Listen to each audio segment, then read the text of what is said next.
What's up, YouTube? Thanks for joining us today. This is the start of our series on Stoicism. And Stoicism is a philosophy that was created thousands of years ago on how can you effectively deal with life. Because just as true thousands of years ago as it was today, life is absolutely insane. You know, sometimes you're chilling and then there's a coronavirus right after there were memes about getting drafted into World War III. Life is totally unpredictable, and our ability to control things is very limited. So Stoicism is a philosophy focused on how can we hyper-focus on the things that we can control, and how can we help control our emotions and our actions to let go the things that we can't. How do we accept our reality and move forward? And that kind of self-control gives you a power that very few people have, and which it allows you to be calm while others are freaking out. And that is an advantage that is incredibly powerful, because you can look at obstacles that are seemingly just not able to be conquered, but you can look at them objectively because you can see the truth in things, and your perception isn't destroyed by all your emotions and biases. So you can look at an insanely large obstacle and realize, wait, I can deconstruct this and I can take this one part at a time. How do you eat an elephant? One bite at a time. Hopefully not at all, because they're pretty endangered. So that's like a very questionable analogy. So moving on from poaching, these lessons are based on one of my favorite books of all time, The Obstacle is the Way by Ryan Holiday. And Ryan Holiday is an incredible author, and his main focus is how can I make Stoicism accessible to everyone? So people aren't reading ancient philosophical texts, they're reading those perspectives applied to real life examples that we can then apply in our day-to-day. And so we're just going to go through the 10 things that are going to help you focus on the objective truth. The first thing is being thankful for obstacles, right? And so Marcus Aurelius was the most famous Stoic philosopher. He was not only a philosopher by night, but he was the emperor of Rome during the day. It's actually his journaling that he did that became the Stoic philosophy. He didn't consider himself a philosopher. So all of his brilliant points that we know, we're basically reading his diary, which is, I guess, a little questionable, but we'll just roll with it. But one of the most famous quotes that he has is, "The impediment to action advances action.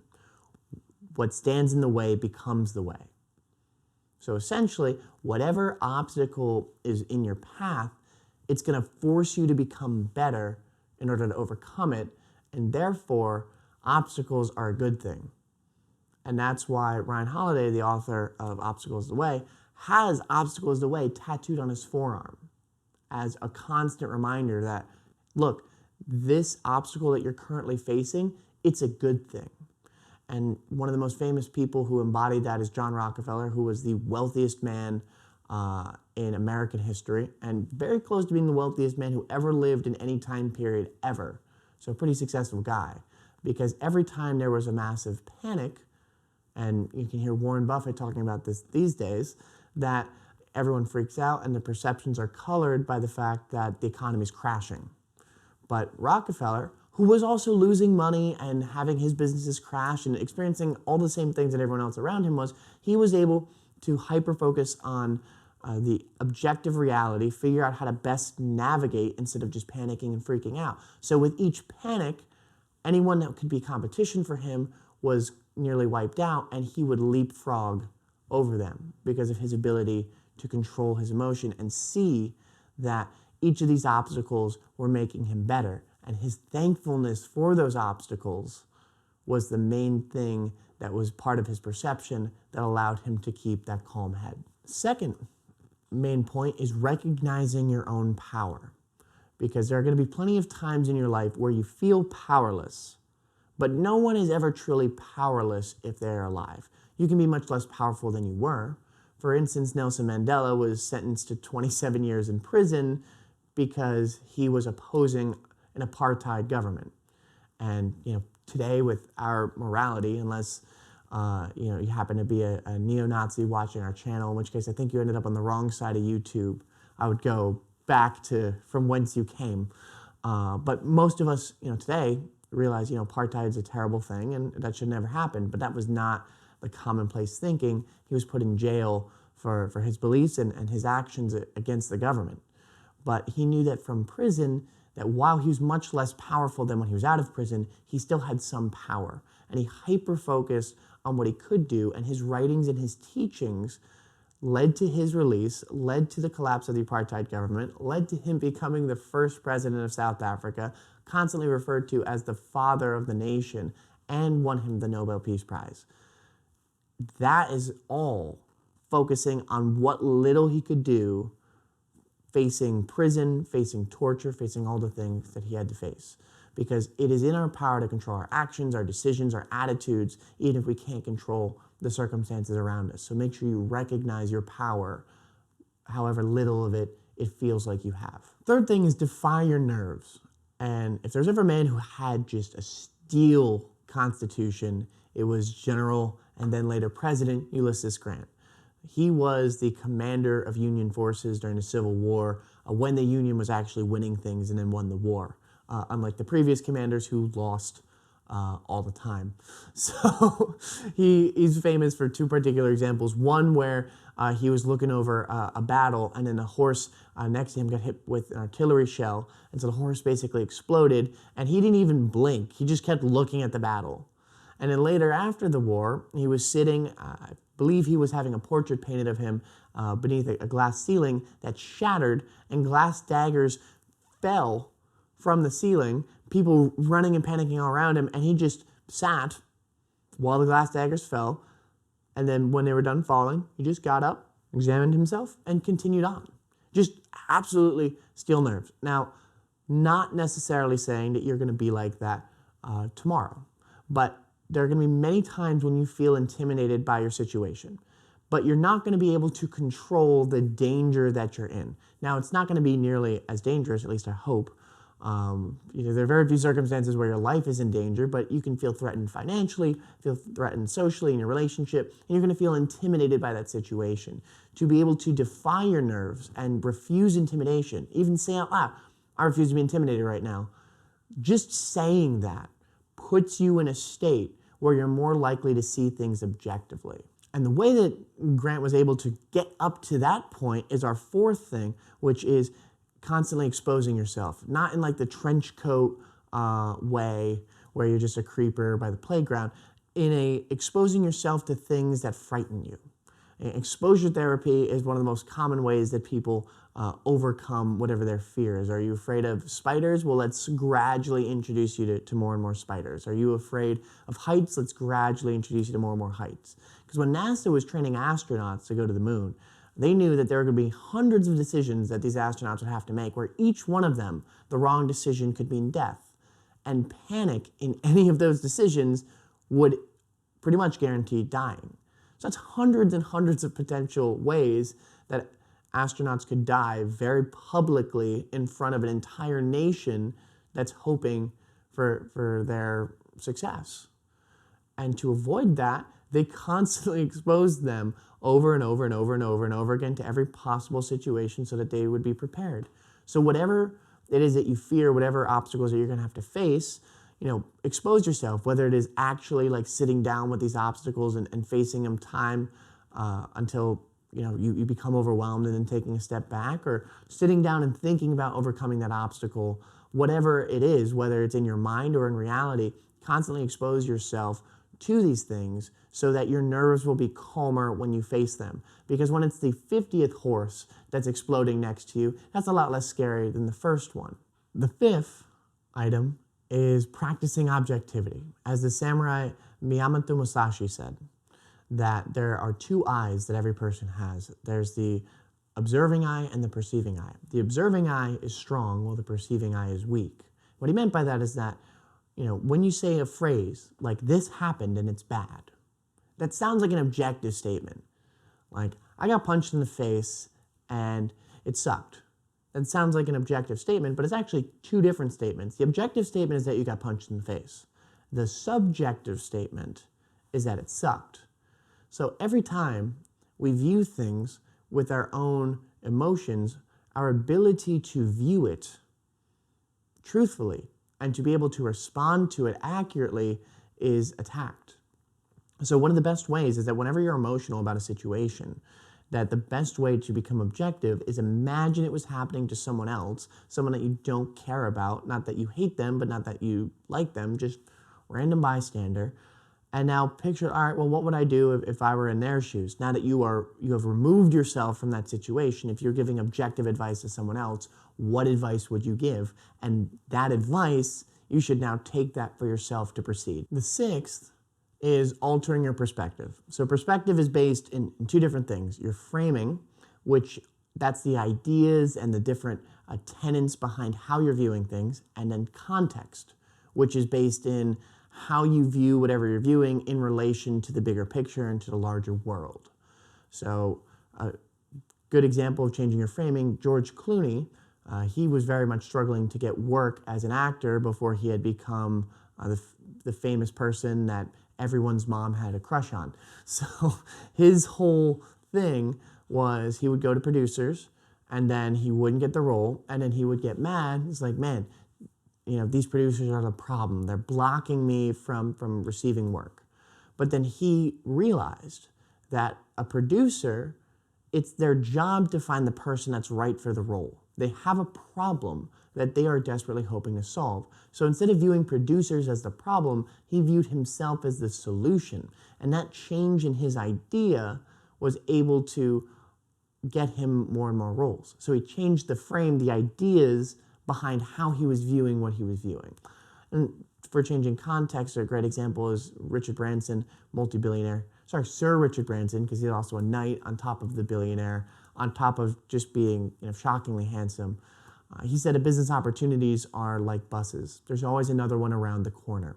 So anytime he messed up this deal or that deal to build this business, part of Virgin Group, he would know that it's okay because in the grand context of things, there's always the next business opportunity that's coming down the street. So this isn't the end of the world. It's just the end of this idea. The seventh item is to focus on what you can control. And so in Alcoholics Anonymous and many organizations, they close meetings with something called the Serenity Prayer, which goes as, God, grant me the serenity to accept the things I cannot change, courage to change the things I can, and the wisdom to know the difference. And that prayer is foundational in how the Stoics also think. Focus on what you can control, accept the things that you cannot. And so there are going to be lots of things that happen to you that you can't control, but your emotions, your actions, your decisions, all of those things are within your control. You may not be able to control what happens to you, but you are completely in control of your response. So instead of wishing things were different, figure out how you can be better to fix the situation that you're in. The eighth is taking things day by day. And I think this is really important to know that FedEx, UPS, Disney, HP, Coors, Costco, P&G, Microsoft, LinkedIn, and Disney, and about half the Fortune 500, all of these companies were started during times of recession. And I think that's really important to talk about because we live in a time where a very common topic of conversation is privilege, that based on race or socioeconomic background, certain people are born with a greater chance of succeeding than others. And first off, yes, that's true. Like certain people will be born more advantaged than other people. But when you're attempting to do something great relative to what you're trying to do, you are always at a disadvantage when you start. Always. Privilege might get you a little bit closer, but you are still dreadfully far from what you have to do. And if you're going to succeed when the odds are stacked against you, which they pretty much always are, then you need to focus on day by day, in the moment, in this moment, what can I control? So people are often, looking at, if this were better, if this were different. You can't control what's different. And the Stoics had a lot of ways to focus their minds on the immediate moment. So if they were feeling stressed, Marcus Aurelius was a boxer and he would do a lot of strenuous exercise. So hit the gym, work out, or go for a walk outside, or meditate, pray. Whatever focuses your mind on the current moment, do that so you can change your state Get into that position where that's how you're viewing things, and that'll allow you to take things day by day. The ninth is being open. So Steve Jobs was famously a very difficult person to work for, but one of the biggest reasons why he was difficult, outside of the jerkiness, is he could see things as possible that others couldn't. So when Apple was getting ready to release a new product, they're trying to get the mouse on the Mac just perfect, and Steve Jobs envisioned how it should work, how it should look, and one of the engineers said that it couldn't be done. When that engineer returned to work the next day, he had found out that he was fired. Steve Jobs had fired him, but then that guy's replacement said, yeah, we could do that. And Steve Jobs wasn't doing this out of some kind of delusion, because they eventually built the mouse that he had envisioned. Because whenever you're trying to do something that no one has ever done before, most people will think that it's impossible. But what separated Steve Jobs from most others is that he believed in his goal more than he believed in the obstacles that were in his path. So that component of belief in whatever goal you have helps you be open to whatever the possibilities may be. And that allows you to see things that others can't. So if you're willing to put up with the fact that a lot of people think you're crazy, it puts you in a position to do things that no one else ever has. Because if you tried to go and build the next Facebook right now, you'd probably fail because it's already been done. The next Facebook isn't Facebook. It's something totally different that no one has ever done before that people will probably call you crazy for attempting to build. Last item is finding the opportunity. And one of the greatest examples of this is late in 1944. This is toward the end of World War II. So the Allies had already pulled off D-Day. Paris was already liberated. The Germans were in full retreat. But the memory of the German army sweeping through Europe, completely unopposed, crushing everything in their way, was still fresh in everyone's mind. In late 1944, it seemed like they were doing it again because they had totally pushed into Allied lines. It was a very powerful invasion, panzers rolling over Allied troops, and just as they had 4 years ago when Germany took over most of Europe. And many people were panicking. They thought, oh, the German war machine is back. But Eisenhower, who was the commander of the Allied forces, he embodied many, many Stoic principles. And he saw the opportunity in the fact that the Germans had pushed into their lines, which created a little bit of a bulge, which is why this is called the Battle of the Bulge. That bulge in their lines exposed their flanks. So it was very easy to cut the Germans off from their main force and totally wipe out the invading force. So he was able to identify that opportunity while other people were completely panicking. Because when things seem like all is lost and you're at the end of your rope, why just focus on panicking? If everything is truly lost and you're about to lose, why wouldn't you experiment? Why wouldn't you take that time to grow? It doesn't make sense to just sit there and accept the loss. Like, try something new. Use that opportunity to your advantage. Like, if someone's doubting you, then it's going to be easier to match their expectations. If someone's conniving and trying to sabotage you, you don't have to apologize when you make an example out of them. Whatever situation you're put in, no matter how negative, there is some component of opportunity that exists in it. And hyper-focusing on that is the only truly logical response, because sitting around and accepting defeat without any kind of response doesn't get anything done for you. So, guys, I hope you love our first Stoicism video. We have many, many, many more to go, because this philosophy has helped me tremendously. I know it can help others tremendously. I cannot recommend the book Obstacle is the Way enough. There's a link for it in the description below, and buying that book from that link helps support this channel, which, for those of you who don't know, this channel, whatever profits are made, 50% of it go to a group of partner charities that we truly believe in, because a big part of this channel and the motivation behind it is giving back. So if you really want this book, and even if you hate us, please buy it from the link in the description below, just because it's going to be helping veterans, it's going to be helping people who are going through homelessness, it's going to be helping people in impoverished nations. So thank you for that. Please like, share, subscribe, and do all the YouTube things so that the YouTube algorithm gods smile favorably upon us, because you can't control what happens to you tomorrow. You can control if you like this video right now. That is fundamentally within your control. The subscribe button is fundamentally in your control. And if you really want to focus on what you can control, it's right there. Right, it's right there, right there.